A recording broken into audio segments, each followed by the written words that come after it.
नमस्कार. मी मुस्ताक शेख सर. आमच्या विद्यालयातील विद्यार्थिनी कुमारी स्वरांजली माने सादर करीत आहे. मी सावित्री बोलते. विषय आहे. मी सावित्री बोलते. ज्ञान नाही, विद्या नाही, ते घेण्याची गोडी नाही, बुद्धी असूनही चालत नाही, तयास मानव म्हणावं का? ओळखलत का? म्या सावित्री. सावित्री ज्योतिराव फुले, सातारा जिल्ह्यातील खंडाळा तालुक्यातील नायगावच्या खंडोजी नेवसे पाटीलांची मी कन्या. अवघ्या 9व्या वर्षी ज्योतिराव फुले नावाच्या माणसाशी माझं लग्न झालं.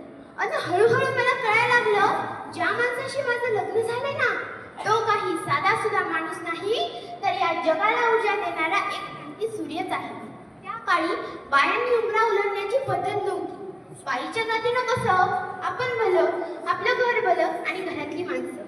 स्त्री पुरुष उच्च नीच असा लई भेदभाव होता. पण या एकच उपाय होता, ते म्हणजे शिक्षण. ज्योतिरावांच्या मनात शिक्षणाचाच ध्यास होता. एके दिवशी ज्योतिराव शिक्षणाचा प्रसार करत असताना फरार नावाच्या ब्रिटिश मॅडम त्यांना म्हणाल्या, मिस्टर फुले, तुम्हाला शिक्षणाचा प्रसार करायचा आहे ना?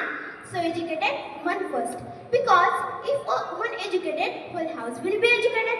पण तुम्ही माणसं तर उमेला घराच्या बाहेरच पडू देत नाही. सो बॅड मिस्टर फुले.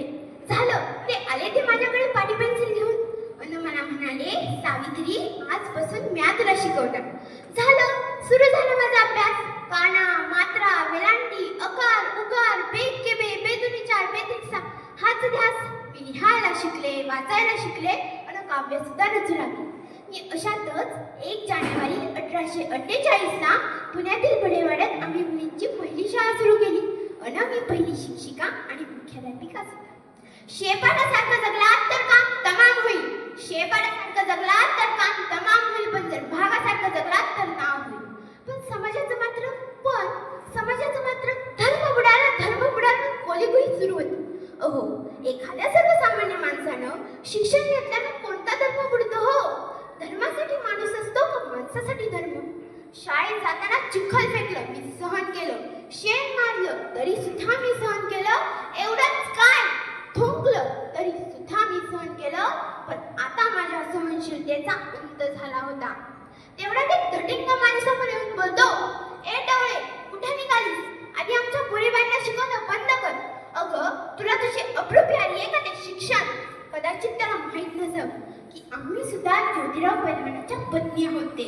अशी घेतली आणि सटकन त्याला कानाखाली लावली आणि सुनावलं की आज आलाय, थोबाड फुटलाय, पण जर पुन्हा आलास ना, तुझ्या रक्तानं धरती रंगीन.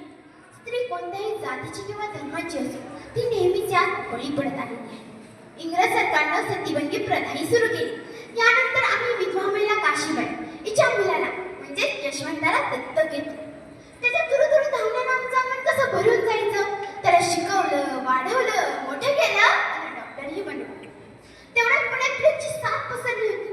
काकी गाडीवर माणसं त्याला मरू लागली होती.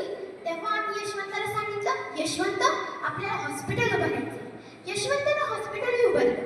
आम्ही रुग्णांचा उपचार करत होतो. पण प्लेग हा संसर्गजन्य होता, त्यामुळे तर कधी ना कधी मलाही होणारच होता. पण मुळीच आम्ही जगलो या समाजासाठीच ना. मग जर या समाजासाठी जर मरण पत्करावं लागलं तर बरं ना, तुझं स्वागत आहे. सावित्रीची सावित्री बाई झाली, सावित्रीबाईची सावित्री माईही झाली. आणि बघता आमच्या 18 शाळा झाल्या. सत्यप्रथा, केशवपण या सर्वांवर आम्ही मात केली. कारण आनंद होता तो आयाबाहेर शिकण्याचा.